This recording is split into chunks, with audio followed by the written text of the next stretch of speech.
Bapak Ibu sekalian yang berbahagia, kita ini sekarang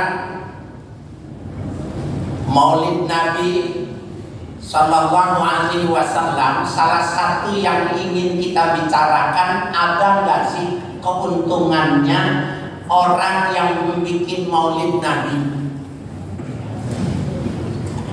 Kalau ada keuntungannya, maka siogyanya mari kita berbagi ya. Ulama-ulama mengatakan bahwa salah satu keuntungan orang mengadakan peringatan Maulid Nabi itu banyak membaca salawat. Jadi Bapak sekalian hadir di majelis ini, majelis Haflatul Maulid, bagus. Tapi tambahin, seperti saya mengajak diri saya, banyakkan membaca sholawat. Kenapa? Karena dengan membaca sholawat akan naik, akan tumbuh yang disebut dengan kecerdasan spiritual. Bapak sekalian, kecerdasan spiritual itu harus diusahakan seperti halnya kecerdasan intelektual.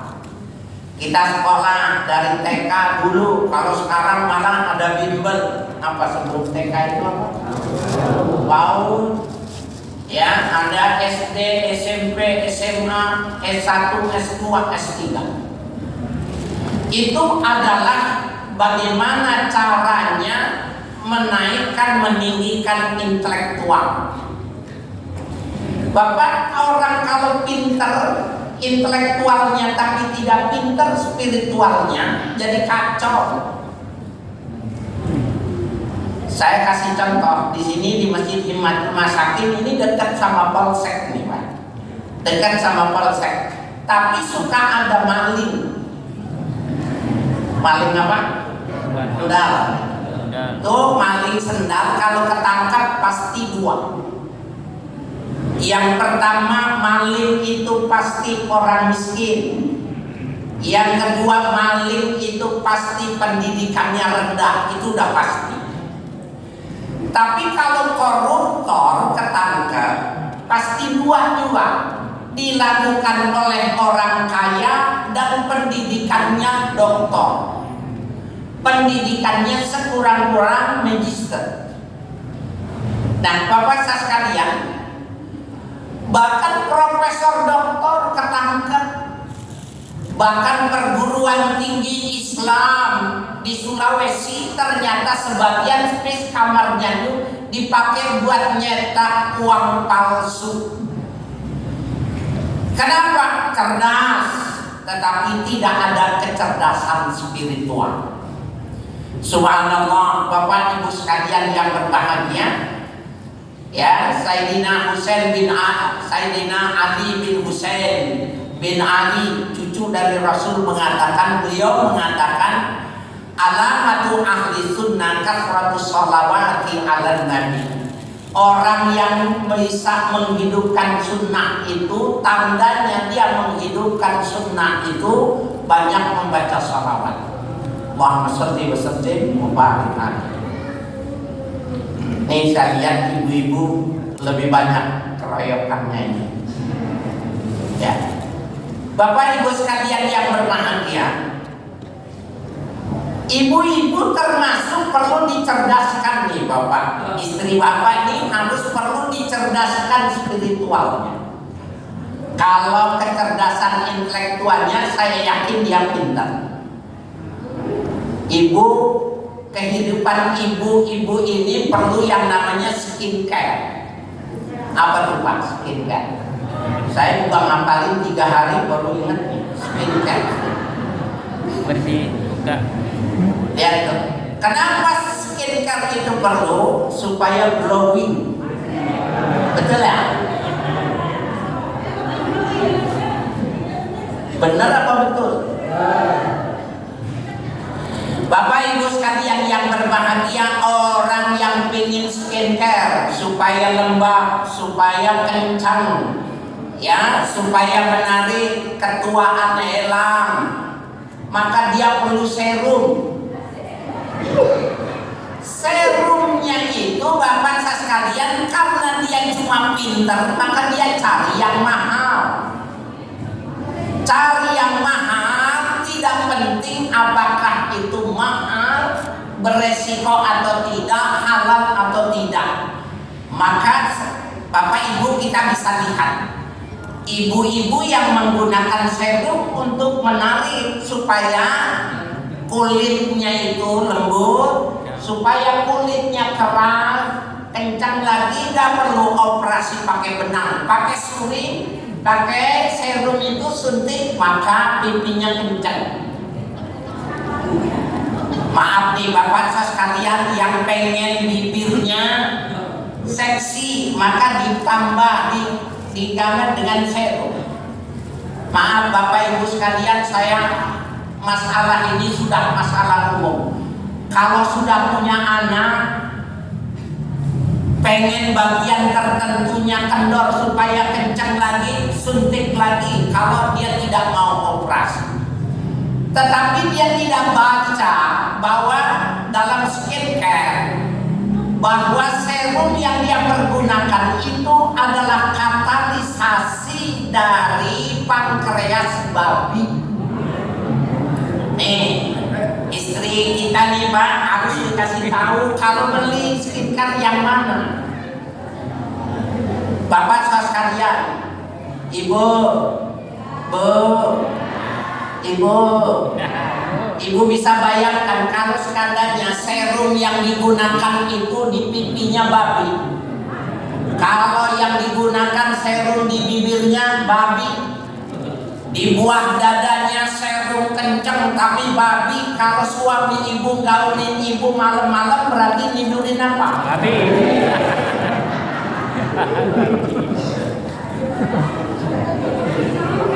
Saya tanya yang mana tuh yang skincare-nya menggunakan serum tanpa selektif lagi. Ini namanya kecerdasan spiritual Pak, bukan kecerdasan intelektual. Kenapa dia nggak penting? Dia nggak penting itu halal apa itu haram, maka sepanjang itu menguntungkan diri dia, tampil glowing, tampil menarik, tapi sesungguhnya ada yang haram. Subhanallah. Bapak ibu sekalian yang berbahagia, yang kedua nih yang terjadi di masyarakat. Saya kalau hari Rabu ini ruangan yang dipakai para kiai ini jadi tempat pengajiannya para ustazah. Ini di dalam sini. Ustazah baca tafsir Al-Qur'anul Azim lin Nisa di sini. Ada salah satu dosen di UIN Jakarta, pernah menjabat ya direktur MP Madrasah Pembangunan, pernah menjadi salah satu dekan di fakultas yang ada di UIN. Beliau ikut mengaji di sini.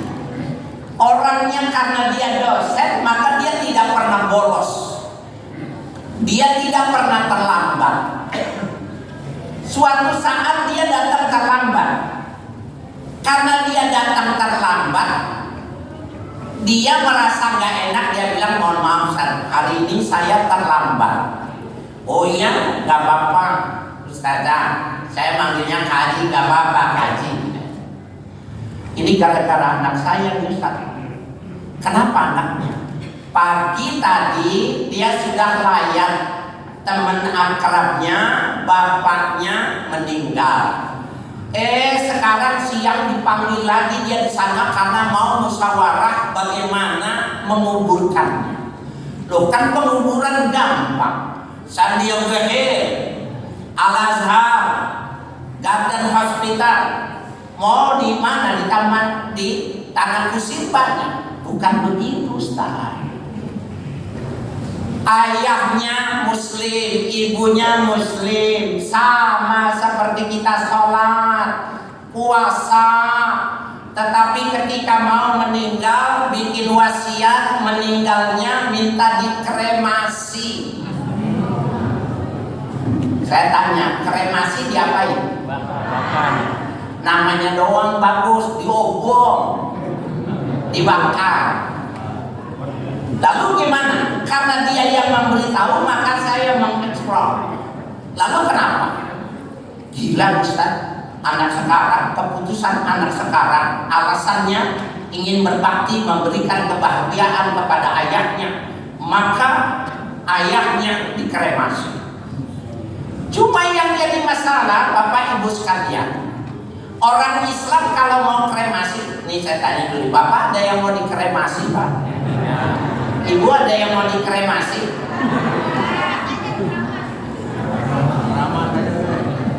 Bapak Ibu sekalian yang berbahagia, orang ini musyawarah, ternyata hasil keputusannya dua. Ada yang mengatakan itu wasiat orang tua yang terakhir, maka yang lain mengatakan jangan, karena orang Islam dikubur. Maka karena voting suara terbanyak dikremasi, dibakar, dibawalah ke krematorium Jakarta Barat. Ketika ditanya mana identitasnya, dilihat KTP-nya Islam, singkong gak berani kremasi orang Indonesia. Kenapa? Agamanya Islam.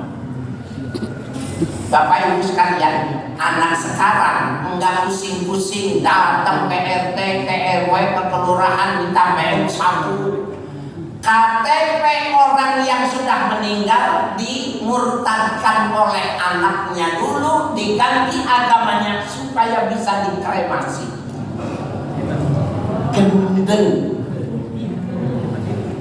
Bapak sekalian yang berbahagia, kan deh sudah S3, doktor, kan sudah pergi haji. Dia doktor, dia pendidikan tinggi, pintar intelektualnya, tetapi spiritualnya kendor. Nah, oleh karena itu Bapak Ibu sekalian yang berbahagia, betapa kita pentingnya Bapak Ibu sekalian, betapa kita pentingnya Maulid Nabi, membaca Al-Quran, baca rawi itu dalam rangka meningkatkan spiritual, kecerdasan spiritual. Bapak Ibu sekalian yang berbahagia, yang jadi masalah secara keilmuan, pertanyaannya itu begini: apa bedanya orang yang dikubur di tanah, dimakan belatung? Bu, Ibu pegang pipinya coba. Itu dimakan belatung nanti. Apa bedanya orang mati dimasukin ke dalam kubur, dimakan belatung? Saudara kita yang naik pesawat, naik kapal, jatuh ke laut, tidak bisa diangkat, tubuhnya dimakan ikan. Apa bedanya dengan orang di Tibet? Kalau bapaknya ibunya meninggal, dipotong-potong, maka dipanggil burung nasar, dikasih, maka itu sebuah penghormatan. Ya, kehormatan. Kalau tubuhnya dicabik-cabik, dimakan burung. Apa bedanya dengan orang yang dikremasi? Ayo, yang bisa jawab, hadiahnya umroh. Ya, nanti saya tunggu di Jeddah.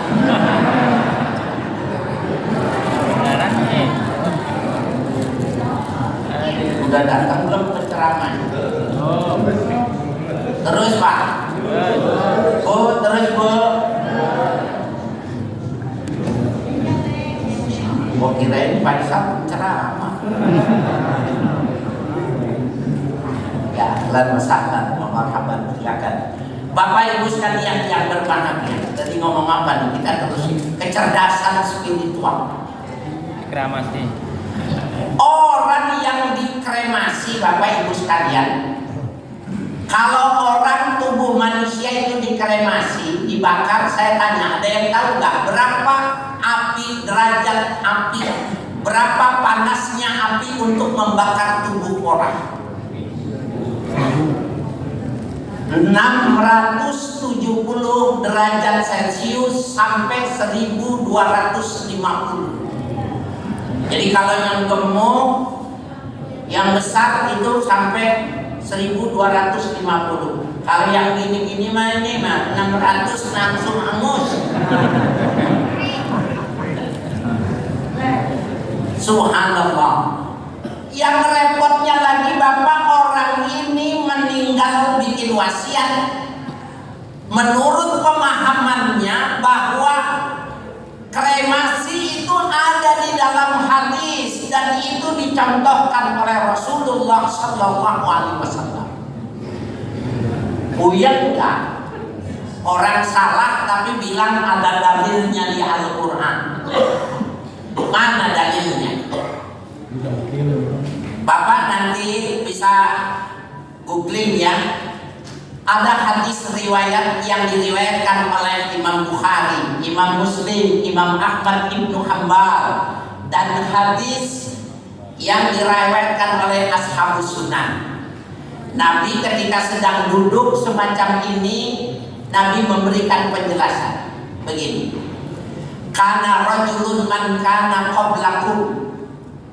Nabi bilang dulu ada seorang laki-laki yang sebelum kalian. Kalau man kana qablakum, sebelum kalian itu bisa jadi pengikut Nabi Isa atau pengikut Nabi Musa. La ya'malu amalan qattu illa tauhid. Tidak pernah orang ini beribadah sama sekali illa tauhid, kecuali benar tauhidnya. Salat enggak, puasa tidak ada ibadah-ibadah kecuali tauhidnya benar. Pada saat dia menjelang kematian, maka dipanggil anak istrinya, dipanggil anaknya, istrinya, menantunya. Dia mau wasiat sama persis dengan orang ini, bedanya ditulis. Saya mau tanya dulu nih, Bapak pernah melihat orang sakaratul maut gak Pak? Nah, Halo, Bapak pernah lihat orang mau sakaratul maut tidak? Kalau mau jadi orang yang beragama baik, lihatin Pak. Ibu, lihat kalau orang mau keluar ruhnya. Jadi kalau ayah kita, ibu kita, suami kita, istri kita sakit parah, jangan dibawa ke rumah sakit dulu. Supaya tidak dibuang uang banyak, Bapak ambil sendok, taruh air jangan banyak-banyak, sedikit saja. Baca Bismillahirrahmanirrahim, masukin. Kalau ininya bunyi gini, berarti masuk, bawa ke rumah sakit. Di Lauhil Mahfuz masih ada rezekinya. Di Lauhil Mahfuz masih menerima obat, masih menerima infus. Tapi kalau dimasukin ternyata tidak, ini keluar dari sini. Di Lauhil Mahfuz sudah dihitung rezekinya. 1 sendok saja tidak bisa masuk. 1 sendok saja tidak mungkin bisa diinfus, cuma menyakitkan. Maka tunggu aja, tidak lama lagi dia akan selesai hidupnya, meninggal. Jelas gak Pak? Ibu jelas gak? Kalau udah jelas, nanti malam mau dipraktekin gini. Ibu ambil sendok, ya, taruhin air, ibu bacain Bismillah, Bismillahirrahmanirrahim. Suami ibu kan tidurnya, ibu masukin, ya, keluar apa? Kalau ternyata keluar dari sini, ya ibu banyak baik-baik sama suaminya. Kasih makan yang enak ya Bu ya. Bapak boleh amalin nanti malam. Bapak, orang yang mau meninggal ini bilang, idza mutu fakhrikuni. Kalau aku nanti meninggal, kamu bakar. Jadi dia bilang, ada hadis sahihnya, ini hadisnya. Idza mutu fakhrikuni, kalau aku mati, kamu bakar. Sumashakuni, kemudian kamu tumbuk tulangku ini. Bapak, dulu ketika saya baca hadis ini, loh kan udah dibakar, kenapa mesti ditumbuk? Subhanallah, ternyata krematorium di RSPAD maupun yang di Jakarta Barat, orang kalau dikremasi muslim maupun siapapun juga, tulang ekornya tidak bisa terbakar. Saya kaget, kenapa ini sumas hakuni? Tulang ekor itu tidak bisa kebakar, dia bisa hancur kalau ditumbuk. Walaupun sudah menggunakan kepanasan 1250 Celcius. Sumazruni nisbi fil bar wa nisbi fil bahar. Kemudian debu nanti kau bagi dua. Satu kau bawa ke tengah lautan, satu kau bawa ke tengah padang pasir. Fi yaumi rih, ketika angin sedang bertiup, kau tebak. Subhanallah, Bapak, Ibu, saudara sekalian yang berbahagia. Apa yang ada pada otak orang ini, mau mati minta dibakar, minta debunya dibagi dua. Kalau sekarang kremasi oleh Tionghoa seperti itu, apakah indikasi bahwa Buddha, agama Buddha benar yang dikatakan Jamaluddin Al-Qasimi adalah agama samawi di samping Yahudi dan Nasrani? Ayo para peneliti, pada ustadz muda, benar tidak ini kajian secara ilmiah? Bapak tidak sependapat harus dengan keilmuan. Menerima, silakan baca itu kitabnya Al-Qasim.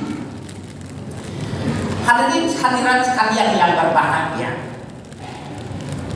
orang ini Bapak di dalam hadis dikatakan fafa'alubi, oleh keluarganya dihancurin, dibakar, dihancurin, kemudian dibagi dua. Kenapa begitu? Saya melihat pada periwayatan Imam Bukhari dan Imam Ahmad Ibnu Hanbal tidak ada ilatnya. Kenapa orang ini mau seperti ini? Tapi kalau kita lihat pada periwayatan Imam Ahmad ada, dia bilang gini, wallahi lain qadarallahu alayya azaban ma azaballahu ahadan. Subhanallah, orang ini berani bersumpah, demi Allah, seandainya aku ditetapkan oleh Allah menjadi orang yang disiksa dengan dikremasi ini, tidak ada seorang pun yang bisa disiksa. Dia menganggap meninggal kalau sudah dikremasi, debunya dipecah dua, ditiup angin, tidak bisa yaumul hisab, tidak bisa liqa Allah, tidak bisa ketemu sama Allah. Subhanallah, Bapak Ibu sekalian yang berbahagia, maka Allah berfirman kepada angin. Allah mengatakan kepada angin, "Antima akhasti, hai angin, kumpulkan debu yang kau tebak." Faizan baina yadayillah, ketika itu maka di hadapan Allah itu fayunfahu fihi ruh, dimasukkan ruh. Di hadapan Allah ditanya sama Allah, "Ma hamalaka ala ma sana'ta?" Apa yang membebanimu sampai kau minta dikremasi? Subhanallah. Bapak Ibu sekalian yang berbahagia, orang ini tauhidnya benar. Dia bilang, "Istighfar minka ya Allah." Aku malu kepada Engkau ya Allah. Makhafatan minka ya Allah. Aku takut kepada Engkau ya Allah. Orang yang tidak pernah ibadah, takutnya benar, takutnya sama Allah, malunya sama Allah. Hadis tiga hadis sahih itu mengatakan faghfarallahu lahu. Allah masih mau mengampuni orang yang tidak ibadah, syaratnya tauhidnya benar. Tidak ada ampun orang yang ibadahnya banyak ketika tauhidnya salah. Subhanallah. Bapak Ibu sekalian yang berbahagia, ilatnya ini, wallahi, demi Allah, la in qadarallahu alayya azaban, kalau saja Allah takdirkan ini menyiksaku karena tidak amal, tidak beribadah, ya, maka orang ini bersumpah, demi Allah, ma'adallahu ahadan, tidak akan ada yang bisa diadab. Ternyata dia bisa tahu debu bisa dikumpulkan, Tidak ada orang yang tidak bisa bertemu dengan Allah dengan cara dikremasi. Saya tanya Bapak, hadisnya Bukhari, Muslim, Ahmad bin Hanbal. Apakah hadis sahih ini boleh diamalkan? Halo Ibu, apakah hadis yang sahih ini boleh diamalkan? Enggak boleh. Ini yang kebangetan Bapak Ibu sekalian. Nih Ustazah Umana, temennya Ustazah Umana nih yang menceritakan. Saya kasih contoh Bapak Ibu sekalian. Hadis sahih, ma bainal masyriqi wal maghribi qiblatun. Antara timur dan barat itulah kiblat. Berarti kiblat adanya di mana? Di selatan. Ma bainal masyriqi wal maghribi qiblatun. Antara timur dan barat itu kiblat. Siapa yang mau sholat madhep ke selatan tentang sholat zuhur berjamaah 2 juta. Hadisnya sahih tapi mesti pada manhaju fahmil hadis dilihat. Nabi ngomongnya di mana? Oh, Nabi ngomongnya di Madinah. Madinah itu utaranya kota Mekah. Wajar dong Nabi mengatakan itu karena orang Madinah sholatnya madhep selatan. Orang Maroko sholatnya madhep timur. Orang Indonesia sholatnya madhep barat. Kenapa nggak diamalin? Kan hadisnya sahih. Nah ini Bapak Ibu sekalian, kecerdasan spiritual beda dengan kecerdasan intelektual. Ini udah rapi nih, udah lewatin jam-jam disuruh kata nyampe jam 10 sekali. Ini udah lewat 10. Bapak Ibu sekalian, jadi harus duduk ngaji. Enggak cukup membebaskan ilmu pengetahuan kecerdasan spiritual dengan setan gepek doang, tidak cukup. Harus duduk di majelis taklim. Di sini ada pengajian Senin, malam Selasa, Maghrib sampai Isya. Ada kitab Ihya Ulumuddin dan ada Sunan Abu Dawud. Hari Rabu untuk ustazah silakan daftar sama ketuanya, Ustazah Umana. Banyak kitab yang dibaca, Kifayatul Adqiyah, ya, Tanwir Al-Quranul Karim lin Nisa. Dan ada satu kitab lagi. Bapak Ibu sekalian, sekarang saya sambil mengakhiri, ya, menunggu kedatangan, saya mau kasih tahu Pak, ini masjid sudah bagus belum Pak? Ibu, masjidnya udah bagus belum? Udah. Ini apa ini namanya? Plafonnya ini baru nih Pak. Ini plafon ini baru. Cuma atasnya